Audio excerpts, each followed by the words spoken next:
So the real question is, are they preparing to wipe us out and shrink the population? I'm pretty sure that most of us have our own theories about what's really going on here. Over 10,000 cows mysteriously turned up dead. Contrary to posts online, they're saying that there's no evidence that the billionaire Bill Gates is involved in the deaths of at least 10,000 cattle in the state of Kansas. But state authorities and members of the industry have attributed the deaths to so-called heat stress caused by extreme heat and humidity. Of course, you guys can let me know if you believe in that or not. But do you believe this to be true? War, layoffs, famine, drought, hoarding, extreme heat, all leading to food shortages and higher prices of food that is available. Is this a planned attack on our food supply and on the middle class? Some would say, what middle class, right? But, in that case, I would certainly have to concur. But let's also not forget about the extreme water levels of both Lake Mead and Lake Powell. Are you prepared for what's about to happen? New water cuts coming for southeast or southwest as Colorado River falls into a tier 2 shortage. Things are getting bad out here, guys. And an extraordinary drought in the west is drying up the Colorado River, draining the nation's largest reservoirs, Lake Mead and Lake Powell. This is another catastrophe that is literally coming to a boil. Now, I got to ask you guys, are you prepared for what's happening? Do you live in these vicinities of the region of the United States where there will likely be very near immediate impact? Do you have family in this area that you need to warn about the potential future impact that will likely occur? Now, in spite of President Joe Biden intervening to keep 115,000 railroad workers from going on strike and disrupting deliveries of cars and crops, containers of imported goods, and countless other products and raw materials, freight rail workers voted to strike.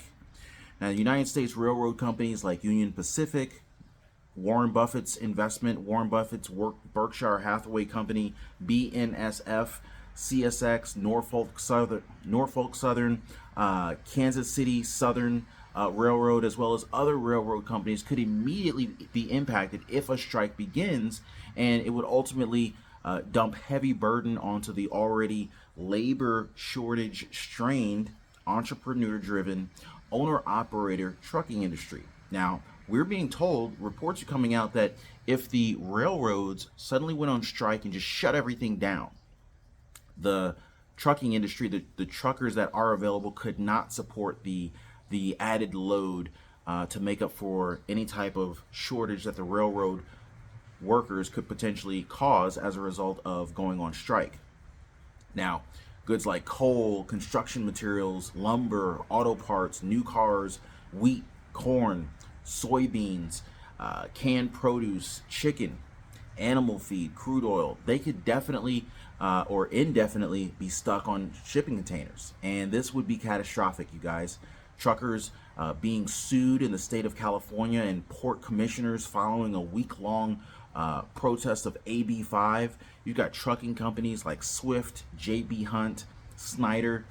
They would all be forced to pick up the slack if they even could, really, to keep the supply chain from grinding to a complete halt. Now, are all of these events that could possibly cripple our economy and attack our food supply system supposed to be perceived as a coincidence? I mean, seriously? Now, according to a new survey, nearly 3/4 of the United States farmers say that this year's drought is hurting their harvest with significant crop and income loss. This year's drought conditions are taking a much harder toll than last year's, as 37% of farmers said that they are plowing through and killing existing crops that won't reach maturity because of dry conditions. This is crazy, guys. And this is a jump from 24% last year. Now, according to the survey, July was the third hottest on record for the United States, and it ranked in the top 10%, or the top 10 for every state in the West except for Montana, at least according to the National Centers of the Environmental Information. Now, the United States Department of Agriculture's weekly weather and crop bulletin ending in the week of August 6th reported saying rapidly intensifying drought gripped the central and the southern plains and mid-south, depleting topsoil moisture and significantly stressing rangeland pastures and various other summer crops. Now, estimates show that nearly 60% of the West, the South, and the Central Plains are experiencing severe drought or even higher this year. Now, according to the American Farm Bureau Federation president, he said that the effects of the drought will be felt for years to come, but not just by farmers and ranchers, but also by consumers. And many farmers have had to make this devastating decision to sell off livestock that they have spent years raising or simply destroy their orchard trees that have grown for decades. Can you imagine having to make this really drastic decision here? New water cuts are coming for Southwest as Colorado River falls into Tier 2 storage. An extraordinary drought in the West is drying up the Colorado River and draining the nation's largest reservoirs. You've got Lake Mead and you've got Lake Powell as the nation's largest reservoirs.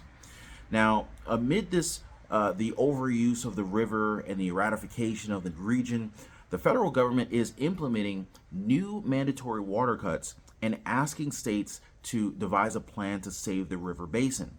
Now, the federal government announced Tuesday the Colorado River will operate in a Tier 2 shortage condition for the first time starting in January, as the West's historic drought has taken a severe toll on Lake Mead. Now, according to a new projection from the Department of the Interior, Lake Mead's water level will be below 1,050 feet above sea level come January, and the threshold required to declare a Tier 2 shortage is starting in 2023. Now, in California, a state with high fruit and nut tree crops, 50% of farmers in the state said that they have to remove trees and multi-year crops due to drought, which, by the way, will affect future revenue. Farmers, they're entrepreneurs, they're business owners. Their bottom lines, their balance sheets, their profit margins will be affected by these decisions. And you better believe that what we're seeing in terms of prices in the grocery store, whether it's Walmart, Costco, BJ's, you name it, Publix, we're going to see the price, these higher costs are going to come our way. And 33% of all U.S. farmers, they said that they have also had to do the same, which is nearly double the number from last year. So things are getting really bad. In fact, farmers in Texas, they're being forced to sell off their cattle herds earlier than normal due to extreme drought. As water sources dry out and grass burns up, farmers are being forced to sell off their cattle. Farmers in the Lone Star State, they have reported largest reduction in herd size, which is down 50%, followed by New Mexico and Oregon. Now, David Anderson, who's a professor of agricultural economics, he said that we haven't had this kind of movement in cows to market in a decade since 2011, which was our last really big drought, by the way. So access to water for livestock has been a very key issue for farmers and ranchers this year, with 57% who are reporting local restrictions on water use compared to 50% of farmers last year. Everything is getting worse. I hope you guys are prepared. Now, key water sources in places like Lake Mead and Lake Powell, which are running below the 30% of their full capacity, typically provides water to 5.5 million acres of land in western states, according to the AFBF. Now, on Tuesday, the federal government, they announced that the Colorado River will operate in a Tier 2 shortage condition for the very first time starting in January. So this means that Arizona, Nevada, Mexico, they're all going to have to reduce their water usage from the Colorado River. High inflation makes it even harder for ranchers to attempt to salvage their land. The cost of diesel, it's falling, but it's still high. And thankfully, we really haven't seen that diesel shortage that we were being warned about. Hopefully that doesn't come. But it's making it significantly more expensive to essentially truck in additional water than in the years past.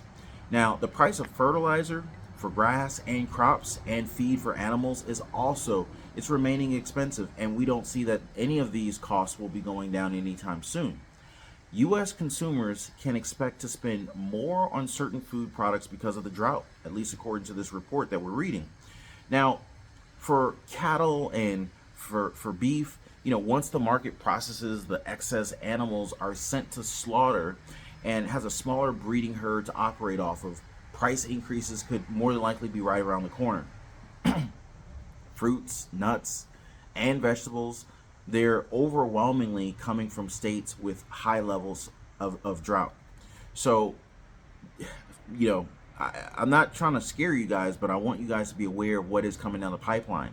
Farmers have been forced to forego planting or just simply destroy their orchards.